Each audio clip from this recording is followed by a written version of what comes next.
계엄이나 탄핵 사태 이전에 북한이 한국에서 벌어지고 있는 반윤석열 시위라든가 이런 부분들을 계속 노동신문이나 이런 것들로 보도를 하면서 그 지지율 하락 부분을 되게 부각시켜서 설명을 했어요. 그러니까 메시지는 그거였겠죠. 한국 국민들의 지지를 받지 못하고 점점 실정으로 외면받는 어떤 정권, 이런 이미지를 심어주려고 그랬는데, 이거는 북한 입장에서는 도무지 이해가 되지 않는 부분일 수도 있어요. 북한은 사실 김정은의 지지율은 99.98%잖아요. 그러니까 병이 걸려가지고 어쩌다 투표하러 못 나가는 사람 한두 명 빼고 온 전체가 다 하니까 99.98%가 나오는 건데, 반대가 있고 반대 시위가 있고 더더군다나 탄핵이 있다는 거는 북한 사람들의 내구조에는 없는 거죠. 그러니까 한국에서의 뭐 지지율 하락이라든가 이런 것들을 부각해서 선전을 하면서도 이런 것들이 주민들이나 엘리트들한테 미칠 어떤 부정적인 영향, 이런 것들에 대해서는 많이 신경을 쓰는 것 같아요.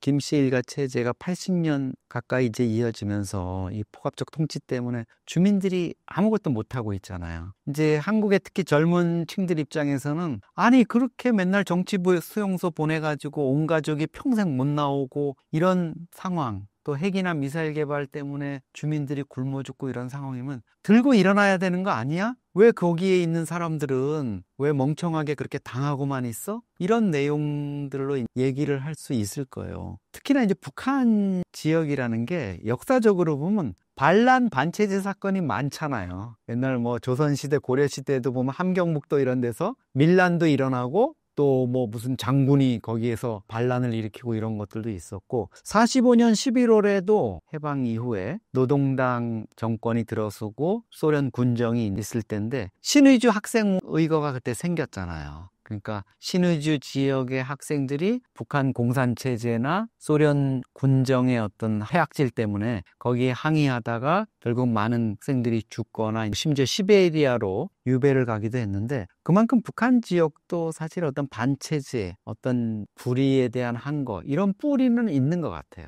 근데 그런 것들이 철저하게 말살이 된 거죠. 집회 결사의 자유가 허용이 안 되고 종교의 자유가 없고 시민사회가 형성이 안 됐잖아요. 그리고 야당 지도자가 있을 수 없고 또 뭐 여러 가지 요인이 아무것도, 노조도 없고 노조 지도자도 없고 이런 상황이다 보니까 북한 주민들 입장에서는 어떤 이런 체제에 대한 불만이나 이런 것들이 있더라도 그것을 결집시켜주고 또 방아쇠를 당겨줄 이런 사람들이 없는데, 이제 한국의 이런 탄핵 사태라든가 이런 것들을 보면서 북한의 특히 엘리트들은 이제 깨닫는 바가 있겠죠. 그리고 저는 이런 부분들이 결국은 북한 주민들한테 점점 한류 드라마 영화가 유입되듯이 그거와 함께 어떤 이런 자유민주주의의 물결도 틀림없이 들어가고 있을 거라고 봐요.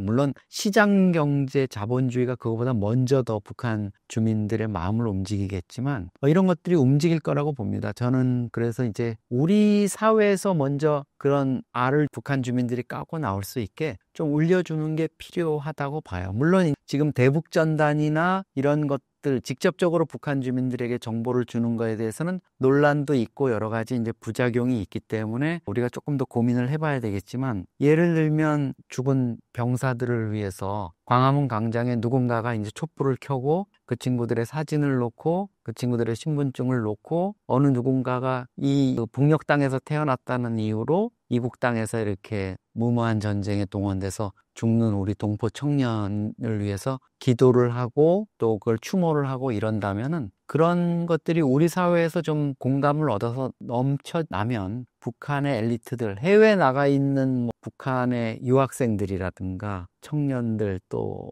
외교관들, 이런 사람들이 먼저 그런 거에 좀 마음을 얻어서 북한에도 언젠가는 그런 것들이 전해지지 않을까, 또 들불처럼 번져나가지 않을까, 이렇게 생각을 합니다.